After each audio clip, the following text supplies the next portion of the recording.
नमस्कार मित्रों, अतुल आश्रम में आपका स्वागत है। भगवत गीता हमारा आदरणीय ग्रंथ। हम भगवत गीता को माता मानते हैं, भवद्वेषिणी। तो भगवत गीता के अगर हम संदेश पर विचार करें तो मोटे तौर पर हमें तीन संदेश भगवत गीता देती है।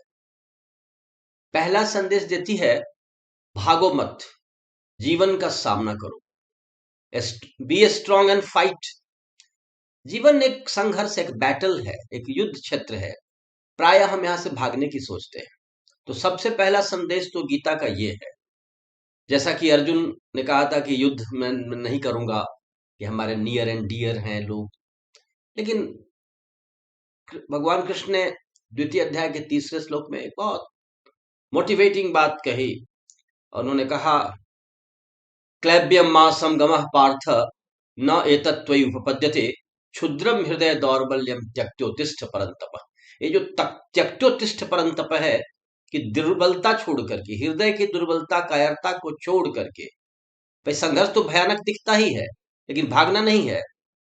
त्यक्तोतिष्ठ परंतप, उठ के खड़े हो जाओ हे परंतप, हे पार्थ, हे अर्जुन, हे कौन्तेय, हे कुंती नंदन, उठ खड़े हो जाओ, संसार के इस युद्ध से भागो मत।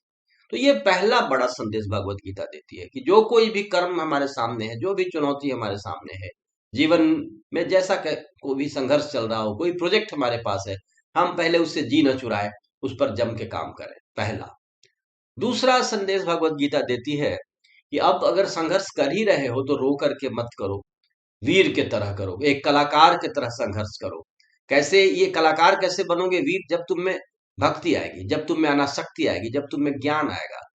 जब इस तरह से कर्म करोगे तो उस कर्म को करके भी तुम मुस्कुराते रहोगे, उसकी धूल, उसकी छाया तुम पर न पड़ेगी, क्योंकि तुम्हारे पास एक कुशलता आ गई है, तुम्हारे पास समत्व आ गया है, अनासक्ति आ गई है।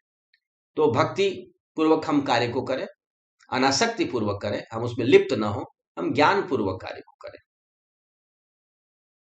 बार बार भगवत गीता में कमल की उपमा दी गई है। ब्रह्मण्याधाय कर्माणि संगस त्यक्त्वा करोति यः लिप्यते सह न पापे न पद्म पत्रम विवंभसा। कि जो समर्पित करके कर्म को उस तरह करता है, अच्छी तरह से जो करता है, वो व्यापक दृष्टि से जो कर्म को करता है, उस पर पाप से वो लिप्त नहीं होता, जैसे कमल के पत्ते पर जल नहीं टिकता है। 11वें अध्याय के 55वें श्लोक में बहुत अच्छा कहा गया है कि मत कर्म कृण मत परमो मदभक्त संग वर्जित निर्वैर्यम सर्वभूतेषु सह मामेति पांडव। तुम मेरे लिए कर्म करो, निर्वैर्य होकर के करो, संग रहित होकर के करो, ऐसे कर्म करो, तब तुम कर्म करते हुए मुस्कुराओगे और तुम्हारे चेहरे पर एक वीरों के चेहरे पर, मुखमंडल पर जो शोभा होती, उस तरह की शोभा होगी।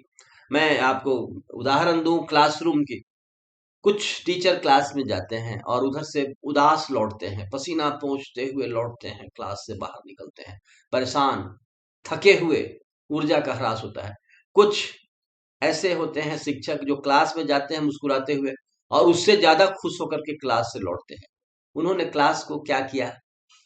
क्लास तो किया, लेकिन उस कार्य में कुछ ऐसा आनंद मिला दिया, उस कार्य में वो भक्ति पूर्वक कर रहे थे।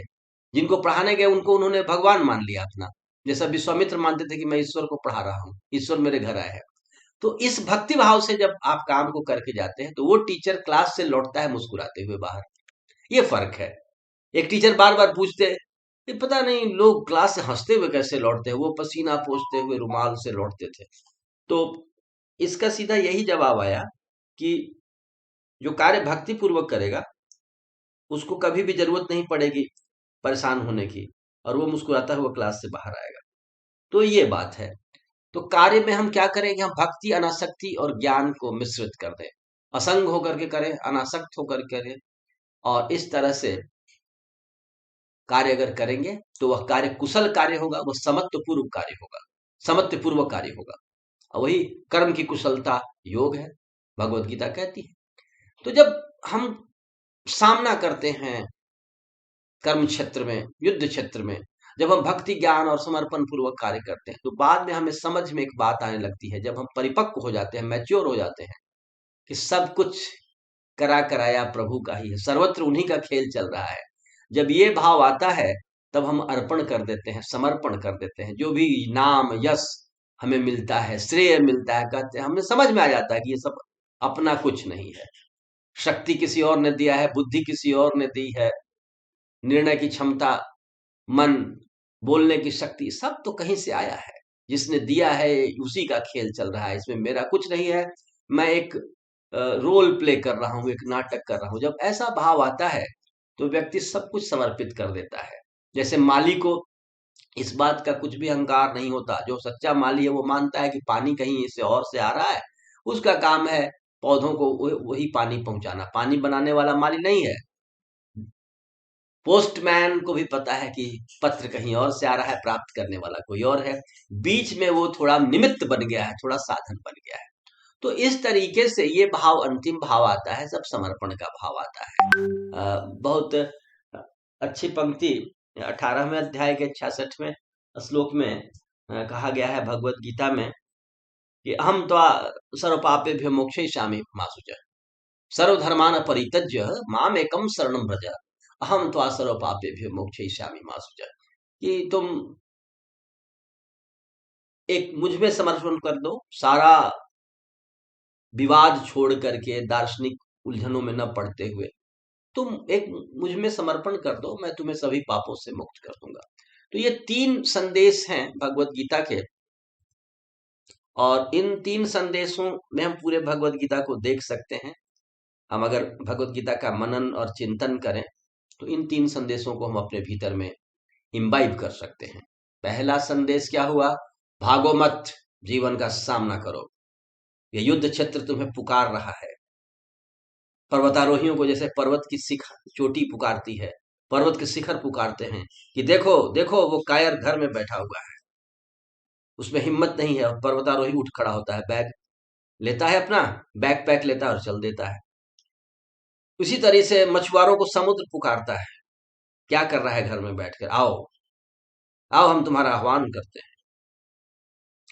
सब्जेक्ट मैटर रिसर्चर्स को अट्रैक्ट करते हैं, अगर तुम में हिम्मत है तो आओ स्ट्रिंग थ्योरी में रिसर्च करो, यूनिफाइड फील्ड पर काम करो। बड़ी बड़ी चुनौतियां पड़ी हुई हैं और जो शोध करता है वो उठ खड़ा होता है। ये जीवन का सौंदर्य है। निर्झर में गति है, यौवन है, रुक जाएगी यह गति जिस दिन, उस दिन मर जाएगा मानव दिन, दुर्दिन की घड़ियां गिन गिन। निर्झर कहता है बढ़े चलो, सोचो मत क्या होगा चलकर। ये जीवन का ये लक्षण है कि हम कर्मशील हों, कर्म कर्म करें। दूसरा लक्षण है कर्म तो करें, रोते हुए न करें, मुस्कुराते हुए करें, वीरों की तरह करें, समत्व भाव से करें, ज्ञान से करें। और तीसरी स्थिति, ये सब कुछ जो श्रेय आ रहा है, जो है सब सब कुछ समर्पित कर दे। तो दिन वस्तु गोविंद तुभ्य में वो समर्पय, मेरा मुझ में कुछ नहीं, जो कुछ है सब तोर, तेरा तुझको सौंपते क्या लागत है बोल। आचार्य शंकर ने बहुत अच्छा कहा, एवमेव परा पूजा सर्वावस्थाम सर्वदा, एक बुद्ध्या तू देवेशो विद्या ब्रह्म वित्तमौ, आत्मा तुम गिरजामती सहचरा प्राणा शैलम गृहे, पूजा ते विविध भोग रचना निद्रा समाधि स्थिति, संचार पदयो प्रदक्षिणा विधि स्तोत्राणी सर्वोगिरा, यद्यत कर्म करोमि तदखिलम संभुत आराधना। कि हे प्रभु, मैं जो भी कर्म कर रहा हूँ सब आपकी ही आराधना है। तो इन भावों से हर जीव गुजरता है, हर व्यक्ति गुजरता है। लेकिन सबसे पहली बात है कि हम भागे नहीं, हम कर्म क्षेत्र में जाएं, हम सामना करें। उसके बाद धीरे धीरे देखें कि हम में कमी क्या है, हम बहादुर की तरह क्यों नहीं कर्म को कर रहे हैं, हम कर्म क्षेत्र से मुस्कुराते हुए क्यों नहीं लौटते हैं, रोते हुए क्यों क्यों लौटते हैं, ईर्ष्या द्वेष और शत्रुता के भाव लेकर के क्यों लौटते हैं। ये कर्म ही तो बताएगा कि हमारा व्यक्तित्व कैसा है। कर्म से हमारी परीक्षा होती है और फिर सब श्रेय, सब फल को प्रभु को समर्पित करते हैं। तो इस तरीके से हम भगवत गीता का अध्ययन करें, मनन करें, चिंतन करें। भगवत गीता बहुत ही कृपालु, दयामयी माता है। ये हमारे लिए बहुत संदेश रखती है, हमारा कल्याण सोचती है, हमारा हित कैसा हो ऐसा सोचती है। अद्वैतामृत वर्षिणीम भगवतीम अष्टादशाध्यायिनीम मम्ब त्वामनुसंदधामि भगवत गीते भवद्वेषिनी। भगवत गीता भवद्वेषिनी है, अद्वैत की अमृत वर्षा करने वाली माता है। तो इस तरह से हम भगवत गीता का अध्ययन करें, आसपास लोगों के साथ चर्चा करें, चिंतन करें, और जहां कहीं भी हो एक पॉजिटिव एटमॉस्फेयर बनाएं, एक इंटेलेक्चुअल एटमॉस्फेयर बनाएं, और हम एक स्वस्थ, संपन्न, शक्तिशाली, ज्ञानवान समाज का, ज्ञानवान भारत का निर्माण कर सकें। धन्यवाद। जय श्री राम, जय भारत, जय जगत।